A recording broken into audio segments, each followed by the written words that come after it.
Ding, ding, we're back in. Today, we have Vince Terek on the podcast. Vince has been a member here for about 8 or 9 years. 2017, I remember, I think is when you came. You moved up here to Columbus. Yeah, 2016. 16? Right at the end. Oh, okay.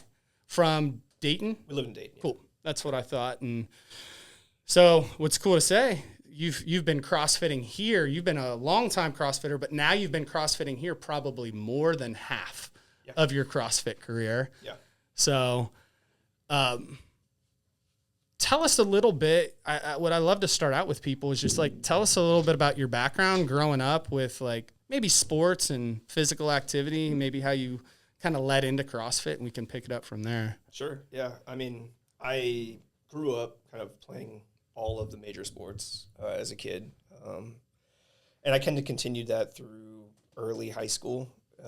And then recognized that I was probably better at a sport like baseball. I also like randomly got into racquetball as a kid. I know that there's a few racquetballers here. Like Lily is a racquetballer. So I got into kind of like semi-professional racquetball as well. Sweet. And kind of just, took that through the process. In high school, like I excelled, but I was also a military brat, so I moved around a lot. And as you guys know with kids, like there's a lot of politics when you move kind of in and out of areas as a kid. And so kind of like reestablishing how you play, how you interact with other kids is, something that's often hard for kids. So I didn't really do anything much beyond that, kind of went into college and thought about walking on, but just, really didn't. What position did you play when you played baseball? I pitched. Like I focused on pitching at the end. So I always had a strong arm. I grew up playing football. We played flag in California where I grew up. So I played football kind of all the way up through early high school. Did they play flag through high school there? I think they started tackle in like middle school, late middle school. Okay. But where I grew up, it was mostly focused on flag. So I didn't really play tackle. We moved to Texas when I was starting high school. Which is football, like which capital, which is football heaven. Yeah, it's football heaven. And I was like good enough. I went to a really small school, so I was good enough to kind of get play time. But like I am also playing against small schools in country Texas that are like sending athletes to the University of Texas the next year. So like an undersized freshman who's like decent is just getting dominated, and that was scary. Yeah. It kind of like, I got injured quite a bit, and it kind of made me reflect on like, I don't love football this much. So, I really played basketball a lot growing up just because, I'm a kid of the 80s and 90s. Like we didn't have things to do. And I grew up in a nice temperate area. So like I can remember just kind of dribbling everywhere I go, playing with my buddies, just always playing sports. So I was always athletic and just kind of rode that to kind of where it took me. Cool. What part of California did you grow up in? We grew up in Northern California. So right around Napa Valley. Okay. There's an Air Force base out there. So I grew up in Europe, or I was born in Europe. I lived in Italy for a long time, moved to California when I was like 6, and then stayed there kind of through my formidable years. And then kind of moved a couple more times and ended up in Dayton. Were you ever back in Europe again? I was not. No, okay. Outside of just trips. Okay. No. I didn't know if you like went to, like there's a lot of bases over there. No, haven't been stationed back there or worked back there at all. Okay, cool. So when you went out of high school, I know you're currently did you join the military right out of high school or out of college or? No, so I'm actually I'm a federal employee, so I work for the Air Force, but I'm not active duty. Were you though? I wasn't, but if you're a civilian in the government, you can do a lot of things that many of the military members do. I didn't know. I thought you were. So you weren't in the Air Force. I was not in the Air Force. Okay, but like I said, the way the Air Force kind of augments their military members and most services augment is through the civilian workforce, federal employees. Gotcha. Yep. And you can do many of the same things. So I've deployed. I've been to a lot of the same military training that they send the officers to. Yep. You can kind of do that. It's really just how they build in continuity. Interesting. So I have quite a few buddies who were in like National Guard, and then they went into like working for the military in a civilian way. Pretty similar. So they're it's like they never really changed too much what they were doing. So yeah. Okay, that's interesting. Very cool. So where'd you go to college then? I went to Wright State. In Dayton. Okay. Yeah, so I ended up getting an academic scholarship there for engineering. And at the time, Wright State was basically like, if you don't get a master's after 60 days of graduating, we'll pay, or if you don't get a job after 60 days of graduating, we'll pay for your master's. So they were pretty highly confident in the engineering program. And at the time, like I was contemplating on joining the military just because my dad was in the military, my grandpa was in the military, and it was something that's kind of a rich history in my family. I just wasn't like, maybe against authority, or like I was kind of rebelling against my dad who wanted me to like join immediately. Sure, or like, sure. In college, I didn't want to do the ROTC thing because that kind of like locks you down on like being able to enjoy the college experience. And so when I got out, I was like, I really like this. I want to pursue being an officer. But at the time, like I had a couple resumes out, and the base is right there in Dayton too. So it was like, no, we want you to do this. And for me, I was like, oh, okay. Like I'm basically sitting next to the position that I would do if I were in the military. Yep. And just kind of augmenting and doing the same type of role. So. Very cool. So how was college for you? Did you stay active in college? Sometimes that can be a period of like transition. So if you're like, you're growing up, like your parents are still kind of telling you what to do, what to eat. And then people go to college, they can like, dive into maybe like being into working out, or they can like, go the opposite way and drink and gain weight. I was not. I think even towards the tail end of high school, it's kind of like when you stop being as active, sure, you can just quickly kind of become sedentary. And yeah. like I was in engineering, not that that's an excuse, but like the course load was really hard. And so it's like working out kind of takes a back burner. You're crashing on all of your coursework. Yep. And even then, like in high school, in sports throughout my life, I always had enough athleticism to carry me. I wouldn't say I was the hardest worker. Like, I don't know how your school was in kind of the training to your sport, but it would be like a week of conditioning, and then like you'd lift once or twice a week during the sport. So it was kind of like, it was always an afterthought, it felt like, at least in the school system that I was in. So I would say like I worked out, but it would be like, a couple bro sessions with my boys, but I was definitely not outrunning how I was eating or, just kind of how I was consuming calories at the time. Sure. So I, in college, probably between college and getting out of college and kind of working for the man, sedentary lifestyle, quickly added a decent amount of weight. And so that's what, I think drove me to CrossFit initially was kind of being athletic, and then being able to kind of not really think about it and get after it. So, okay. So what age did you find CrossFit? Like kind of what time did you? So I started in 2009. So that was, not too long out of college. I graduated in 2005, 2006. I was working, and one of my buddies, like the base had done a lot of level 1 training. I think one of the early on guys was tied into Rogue somehow. And so they deployed a lot of resources to the base, and they outfitted a gym, and they were getting a lot of people to teach and coach as level 1s. Did Troy, was he one of the trainers there? A guy named Troy? I'm not sure. Okay. It was one of Bill's initial partner in the Rogue gym was a military guy, and then was training guys out on the base, I believe.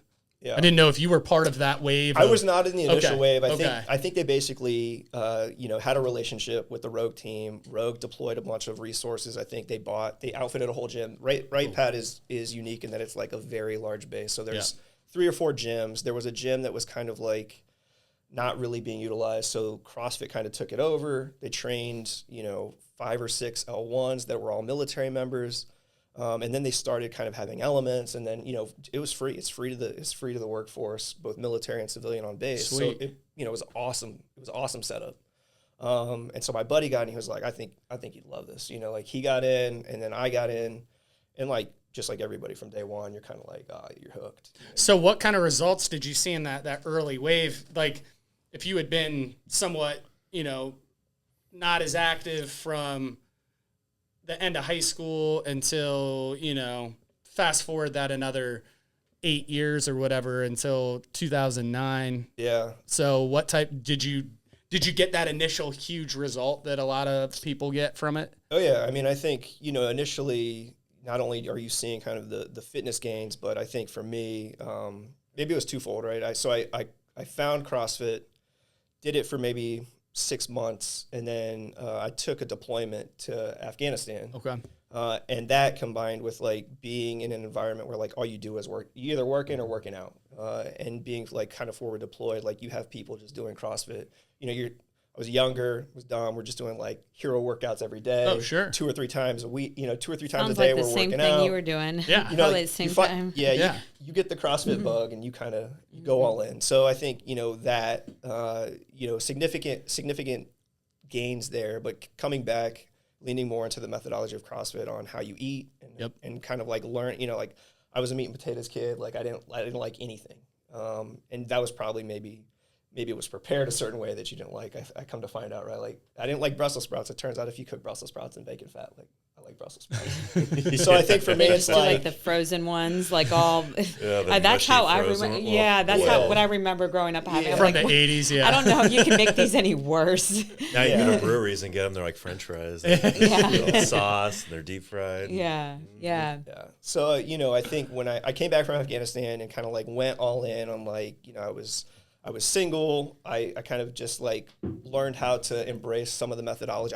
I got my level 1. I started leaning more into kind of coaching at the gym, but really just learning how to cook and like changing how I ate, right? I'm not eating like hyper processed food. I'm not really going out to lunch to some fast food joint grabbing stuff. And so just changing how you eat made like the world of difference, combined with, high intensity working out. And then at the time, like I was also just excited to be active. So like whether I'm running long runs on the weekend or like, it wasn't just CrossFit. I was CrossFitting a lot, but like that fitness base from CrossFit allows you to kind of like, I'm going to go out and bike 50 miles. You start finding your body and like what you can do with it and all that kind of stuff. So, I think at the end of it, I probably lost about 80 pounds. Wow. So pretty significant. Yeah. And that was, a while ago now. Obviously with toddlers now, it's starting to, like it's hard to get in every day. And there's always those like, I need to finish that chicken nugget off your plate, So but you've maintained a really awesome level of fitness for a long time now. So like your whole life is different than it was, leading right into that. So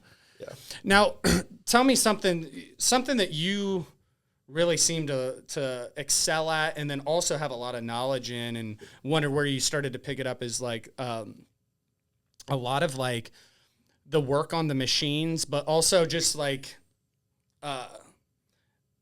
everyone, typically you see people, they're really into like strength cycles, like linear strength cycles, people will nerd out on that, but you have that with cardio pieces. So whether it's like C2 rowing or biking, like you really seem to have a good grasp on, like the MAP training, like from OPT, things like that, and how to progress that over time. When did you start to kind of like learn about that type of stuff? What kind of part in CrossFit, or how did that start to pique your interest?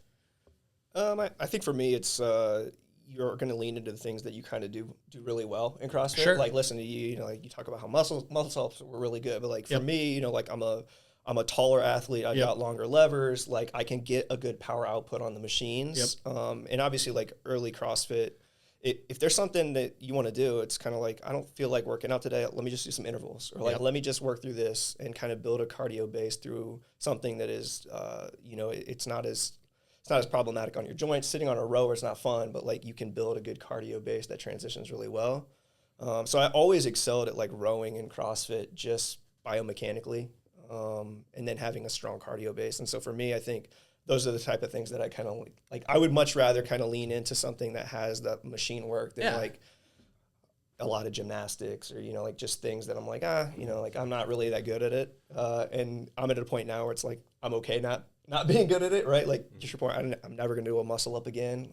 20 pack 40-year-old, I don't really need that. The machine work, to your point though, is something that when you're 75 years old, a rower is going to be there, and it's going to be something you can access and something that you can find like on a cruise or, somewhere where you're at. Like I know that machine, I can train on it all week and I can get a good workout and stay fit doing that.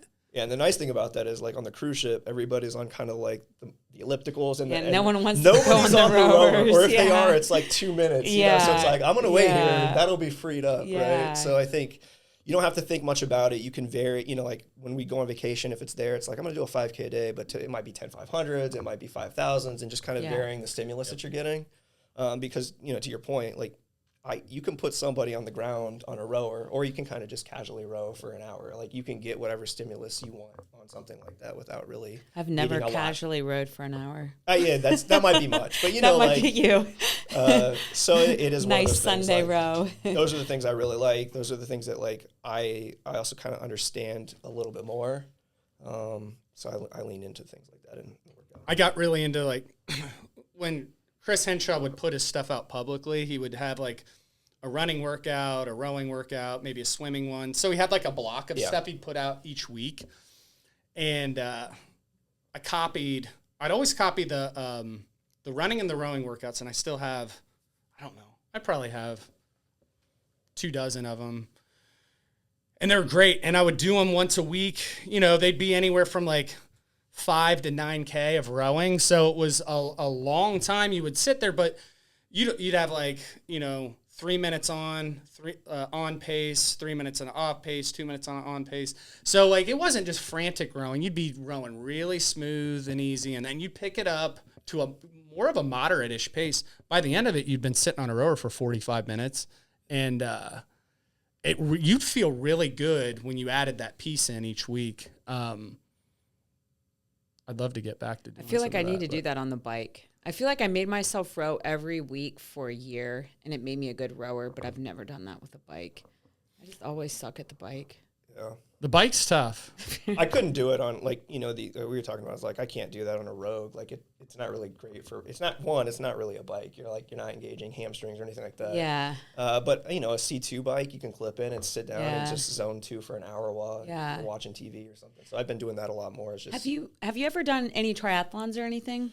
No, I mean, I feel like you would do well with those. Yeah, I'm not a great, not that I'm not a great swimmer, but like the swim is the thing that kind of is like, so, you know, like early CrossFit when I started, I kind of got into more of the cardio stuff. So, you know, just using your fitness base to go run a half marathon or like go do an ultra Tough Mudder or whatever it is, kind of just using the base that CrossFit provides to go do without like the dedicated, okay, I need a 12-week block to like wake up. You know, you got to go to bed early Friday. You got to wake up early Saturday. Your Sunday is kind of caked because you're recovering. So I've never really committed to the full marathon or the full Ironman. Yeah. I'd like to, but at this stage in life, it's just such a hard commitment with family commitments, and like I'm kind of lazy. I don't want to do that. It's a lot of time.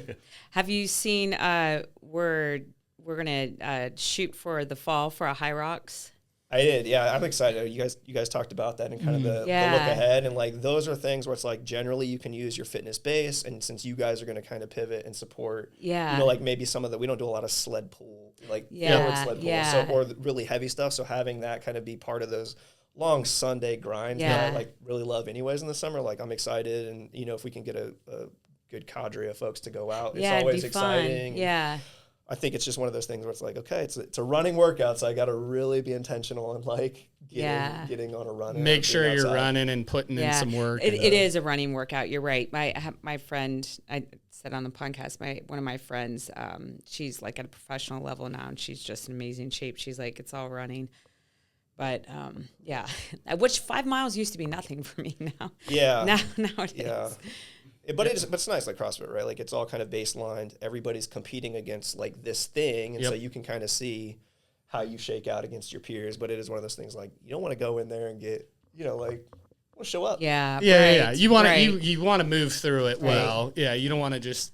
Brandon flounder. Keeps joking like, let's partner up. I'm going to do the speed walking division. I'm like, no, if we're going to do this programming, we have to do like the legit, like the full thing. The whole all the work. One, not the partner tag version of it. The one thing I have heard, I was asking Callie about it because she did a partner one, and I'm like, okay, do they go in the morning or? And it's all over the place. They have like some people that will start early in the morning. I think she went at like 4 p.m. and I'm such a baby. I'm like, oh God, I don't want to wait all around all day. You got to be kind of adaptable to when your heat goes. Yeah. I'll tell you what, they're, you know, whatever they're doing with that sport, they figured it out, and they're doing the opposite where like CrossFit was losing money on all their regionals and stuff. Like they can't have enough spots in it. High Rocks picked it up. Yeah. Well, if you think about the way that CrossFit was, and I feel like why it was so popular, is anyone could participate. You felt like you had local events you could do, and it just seems like that. I mean, of course, like things go in waves and seasons, but it's just not as popular anymore, and you don't really hear about it. And then if you do a competition, it's like all day, and it's going to F you up for the next week. And it's a bigger, I don't know, especially as you get older, I feel like it's a bigger buy-in. I'm not like willing to do that. But I'll go and do like, a 90-minute workout someplace that's not going to really mess me up that much. Yeah, they figured out a thing where you're doing some like, it's muscular endurance work and mixing the modalities in there. Nothing too shoulder intensive with running, and the buy-in is not quite as hard. Like it's not a super skillful style thing, and like. And you know exactly what you're going to do. Where like a lot of those tough mudders, what do we do? That battle frog. You don't know what the different each obstacles are, and it's scary. Yeah. And so I read about High Rocks in that it was just that. So at first they were going to go with that whole switch it up every single year, like make different obstacles and events. And at some point they're like, let's just fix this as one thing. And that's where they won. So like whether it's like the Savage Race or the Spartan one, all the old Spartan people are High Rocks racers now who are like pros at that. Yeah, you had said that. Yeah, and makes sense. But they would change the events constantly, and there was a lot of different. They're throwing spears, and I actually kind of like that more. Yeah. But I mean, I think High Rocks after a few years is gonna they can fix it for a certain amount of like seasons or years, but they're gonna have to switch it soon. It's gonna get really old. It is. I don't disagree. That will become like it'd be like doing Murph is like the interest is gonna fade, and not to dive into it too much, but people are kind of on this kick now. Like you see all this, like letting your nervous system calm down. Like a lot of the old CrossFitters are now just doing lower intensity work, and there's probably a lot of good in that to calm your nervous system down. So I mean that wears you the hell out when you don't know what the hell you're going to do. Yeah, you're just showing up, and it could be you just get so much more amped up and freaked out. I remember I just at the end of that Battle Frog, I was so exhausted just from being scared shitless for like 2 hours. I was just so scared of like whatever is going to happen next, and climb up some 25-foot like ladder thing. Yeah, like a little more like predictability and But yeah, like to your point, it'll get old. But there's a reason why running is really popular. You go, like you run a half marathon, it's 13 miles. You know what it's going to feel like. You might have different crowds at different corners, but that was like my jam. Did you do a bunch of half marathons? I probably did a handful, 5 or 6, but just, they're fun. Yeah, I mean, it was good. It was good just to kind of like in the summer get outside and use your fitness to be active, like in the environment. Like that, I'm a big proponent of that. Is like, everybody's like, you're riding like to your point, machine work. Like you'll come in here and people will just be like getting after it on a machine inside a gym when it's it's nice 75 degrees. Like we could ride bikes outside. Right. Or if you see people walking on a treadmill when it's 80 degrees outside, the treadmill stuff, and just walking like go outside. When we go, like we're leaving tomorrow to go on a trip, and I can't stand it when I see. I mean, it's not that hot. It's like 7:30 or 8 a.m. Yeah, and they're just like pounding the treadmill. Like you guys could just go, but you're probably running on the beach. They might not like sand in their shoes. Yeah, so Kate and I are about to go on vacation. Tell us a little bit. So you went on a cruise, and you like to stay active. And when you were on the cruise, it was really cool. You sent me a message, and you're like, guess who I ran into? I saw a guy rowing for an hour in front of me, and it was OPT, so James Fitzgerald, who won the first CrossFit Games and founded OPEX or OPT, and was a big part of like the early CrossFit Games culture, and was really probably maybe the first guy to sort of branch off of somewhat traditional CrossFit training and started to do like thought out like training for the sport of it. And you got to talk to him a little bit during that trip, and you work out. So I don't know. Tell us a little bit about like how you guys do your trips and travel and keep up workouts and all that kind of stuff. Yeah, I mean, we love to travel. Obviously, pre-kids, that looked a lot different. We still try and maintain some of those travels where it's just, myself and Allie, and now we have kids coming along, and so we always want to try and be active. I generally like to go on trips and not relax and sit around. I'm not really like a beach guy, so I usually love to kind of get out and be active in wherever we're going. So, obviously early on in the CrossFit bug, when you travel, you're like, which gym do I got to drop into? Sure. Like I did CrossFit. And so like I've pivoted away from that. Like I just, you go to Europe and you're walking 30,000 steps in a day and you're just, you're hiking or you're doing stuff. So for us together, we love to kind of get a workout in, whether it just be kind of moving through the city or working out on something where it's a vacation, like a cruise or an all-inclusive, right? We definitely are intentional with like, where possible, if the kids are with us, like getting them to a kids club and like getting that workout in just to set the day, and I think we try and maintain the same type of healthy lifestyle that we have, but just know that like it doesn't have to look like it does here. Sure. Allow for the change. Yeah, like I don't need, That's tough. I don't need to drop in. Yeah. I'm sure you can probably get like this. Like we can get obsessive. We're both like talking about the workouts on the trip. And then when we're like, one of us will be like, well, let's just calm down. We'll have our parents there and friends and we don't need to be like so obsessive. And then the other person will get a little obsessive.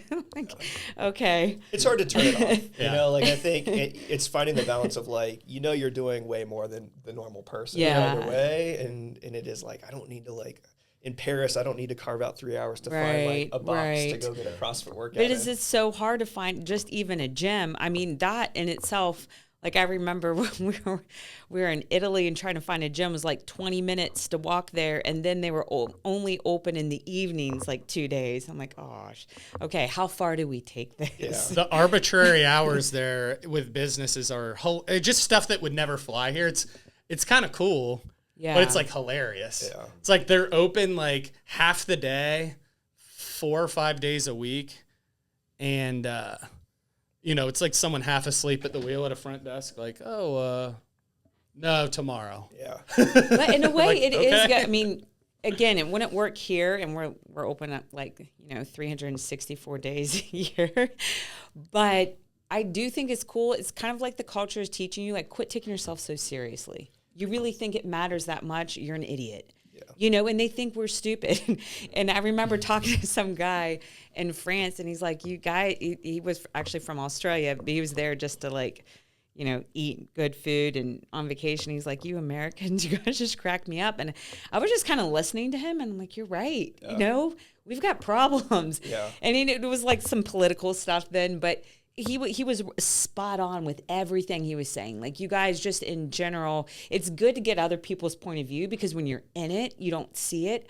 But I feel like, just even me personally, when I can just relax and have fun, that's when I feel the best. I'm in the best shape.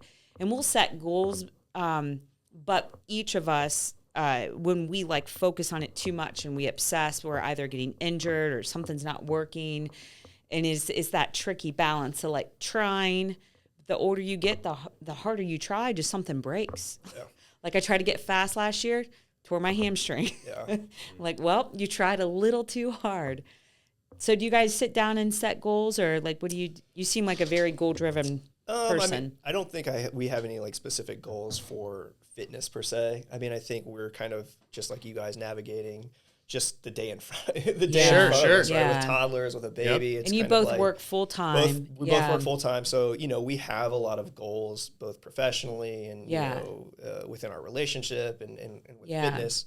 But I think just putting a pin on something, like seeing the High Rocks opportunity and being like, oh, I think that'd be cool. Like without not a lot of pressure of like, we've got to do this, we need to be in.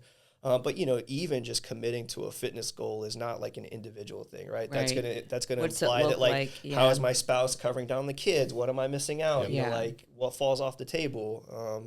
Kind of ties into that like European mindset of like, oh God, I got to do all this, and like we've got to get it done. So I don't want to rush what those goals would be, but I think generally we have been leaning into just being more active, and bringing the kids along with us. And I'm super thankful that this gym has the things that facilitate that, like on the weekend having kids club or kids club during the day, just what that does to working parents. Because you can see, when we started, a lot of the members were in the same space as us. Like, Yep. you kind of, you're newly dating, or, you don't have a family, and you can kind of see it over the last decade, how that has progressed. And now those families are still here, Yep. Still working out.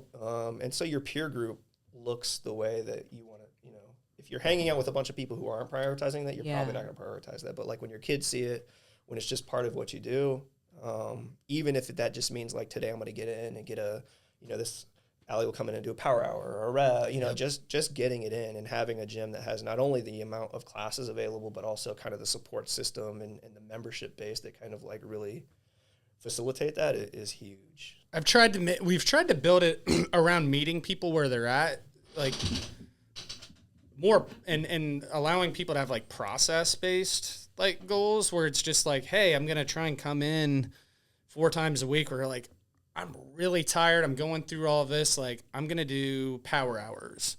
Or I like to do 3 days of CrossFit and then come in Saturday and just hit that upper body pump day. And I'm not going to be wiped out when I go to my kid's baseball game, because I did the hero workout. Like, be able to build a gym around flowing with your life. And I've seen people. Because there's just more and more variables. Yeah. That's what I realize. And you can't even explain exactly how, but your life just gets more complicated and there's more variables. So you just have to let go of the end product and just be like, hey, I'm showing up. I'm doing this. Yeah. Like for the last 2 weeks, we're cleaning up our diet coming off the New Year's. And Brandon this week, he's like, I haven't lost a thing. And I'm like, I'm right there with you. And I don't know why, but I'm like, we're doing the thing. It just, so what? We'll just I'm eating be too focused much somewhere, but we'll be focused on, being healthy, but sometimes you just can't force it. And, I do think there is something about like the winter. Every time I try to get light before the open, my body's like, no. Yeah. But as soon as spring starts to hit, it's like, okay, the sun's out. We'll shed a layer. Start running those 400s and the warm-ups. And I don't know what it is, but I mean, you also figure like there's just so many more steps that you're getting when you're outside. Yeah. Like, when spring hits, like we are at a park from the time our kid gets out of school until 8:30 when the sun goes down. Yeah. And, that's it does 8,000 steps just marching around the park with your kid. And in the winter, you're like, it's a good point. I'm going home. It's 5 p.m. And so the only movement I'm really getting is like walking around a workspace and like maybe my 30-minute of work in a CrossFit. Yeah. But I do track, I'm probably too much, but I track my steps and all that. I really think there is something to like just the sunlight hitting you. I have a question for you. This is more like just kind of like from a motivational like standpoint or just psychologically. Do you feel like your dad and being coming from like a military background, do you feel like that's affected you in like how you want to raise your children? And are you like aware of that, like that strictness or that balance? Because I heard you mention that, like, maybe just not wanting to go straight towards the military, and when you had your own autonomy, kind of falling away from that. Yeah, absolutely. I mean, I think everybody at our age who has kids realizes like how you were parented is different than maybe how you want to parent. And so, being kind of a leader in the military is very like strict, break down, this is how you do, a lot of like chain of command, right? And so, like how you were raised is generally how you parent. And so I have been trying to navigate that. And I'm super thankful for Allie because she's like the complete opposite. Like she's super attuned to the kids' emotions. And so like she's been really good at helping kind of balance that. I think for me, a lot of it is like after something happens, rectifying it, being able to reconnect and form that bond with my kids. So I think it is always something that we kind of work towards. But I do think that like, unfortunately, the military, that's what they do, right? Yeah. They are designed to kind of break down a person. There's no questions asked, and as you kind of are raised up through that as somebody in the military, that's your kind of discipline style as well. So there's probably some good to that. There absolutely is, right? There's a lot of discipline that's needed, but it is one of those things, and I don't even know if it's military, right? But I think just kind of seeing our parents' generation parent and how kind of they were parented, and maybe not having the same tool sets that we have, or just kind of understanding. you know, how gentle parenting can be, and kind of just reconnecting with kids and letting kids be kids the way that they're supposed to be. Is a little different, right? Yeah, it's interesting. I mean, it's something I think about a lot because it's all what I do. You know, when I'm working with someone's a lot of psychology, and then it goes into making me think about how I'm parenting, how I was parented. And my mom, although like I grew up in a small town, she was pretty hippie. Like we had like a family bed, and it was all like pretty free. So a lot of how I grew up was just you could do, especially with nutrition, eat whatever you want, whenever you want, which really wasn't probably good for me because I had candy whenever I went. I remember eating like, you know, the icing in like a jar. I would just get in there and eat like half a jar. And the funfetti, that's good stuff. yeah, I mean, I would do whatever. I didn't care. But so then, you know, when I'm working with someone, I've had a few clients that were children of dietitians, and they grew up being like micromanaged with food. And now that scares me. And so this is something like we'll kind of banter about because I always let the kids have a treat. And I'm like, I can't tell you how many kids I've worked with that their parents micromanaged all their food and they weren't allowed to have treats. So they would just hoard it. They'd hide it. And now they have all these issues. I can tell if I'm being too strict with the kids because I'll find wrappers behind the couch. I'm like, here we are again. They're finding something, or they'll go to their friend's house and just go insane. I'm like, it's everything in balance. It really does flow. Yeah. And so, and I'm just thinking about you because I grew up like, I know you're a very disciplined person. I grew up not having that. So I instill that in myself, but then it's really hard for me not to want to do that with the kids. And I can kind of see them like, hey, we're just kids. But then, you know, we're in Upper Arlington, which is a pretty intense situation with like sports. You don't do anything casually, and that's the rec league. So we're all in the rec leagues, you know, but it's interesting. It's an interesting thing to talk about and to like look at in how you find your balance and like where you're coming from, and always to kind of like find your footing. But I always think it's interesting to like hear how someone grew up and how that affected them. Yeah, and we're in the same boat, right? Obviously, like what we know from a health perspective and how we should be eating is kind of the same. And so Allie and I are on that same kind of like, how much are we going to influence our kids? You know, how much are they willing to listen? And then kind of balancing like what they get in terms of treats, or just kind of, you know, like it's all perspective, right? So in America, like the American diet is normal, but like it's not really normal. Yeah. So like, what's that line where you're like, hey, you know, I've had clients be like, when can I have normal food? I'm like, wait, by normal, you mean like cheeseburgers and fries and pizza.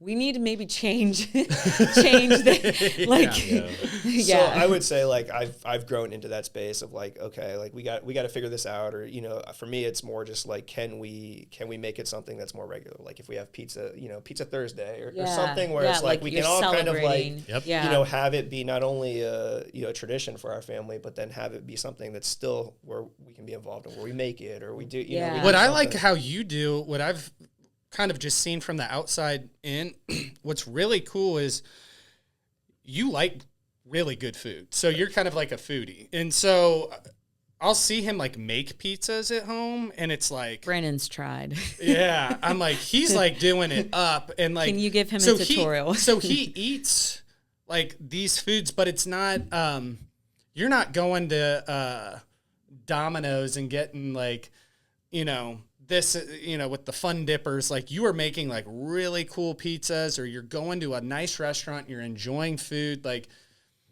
I feel like when you do that, it's an occasion and it's a special thing, and you're enjoying food and you're doing it. And again, if you go to a nice restaurant and get steak, you're not getting like, you know, a 42 ounce steak. Like you're getting it in a small portion. It's really good. And, you know, maybe it's coursed out, but like when you do that, it gives you more of an appreciation for food that's like that.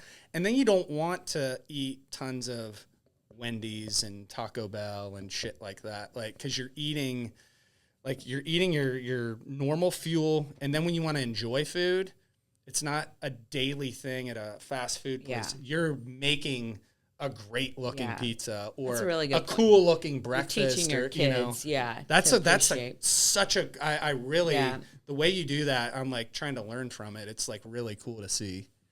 Well, we definitely go out to eat. I mean, we definitely grab fast pizza But I do think for me, it's like I enjoy cooking, so I will take on the burden of kind of cooking with the family, but also exposing my kids to cooking and having it be a skill that they can kind of take forward and not leave a childhood without understanding kind of like what we're eating, how we're eating, and just being a part of the process. So That's awesome. Well, are we out of time here, Kate? Vince, you were awesome, man. Thank you, Appreciate guys. you coming on. Appreciate it. Yeah, buddy. Thank you.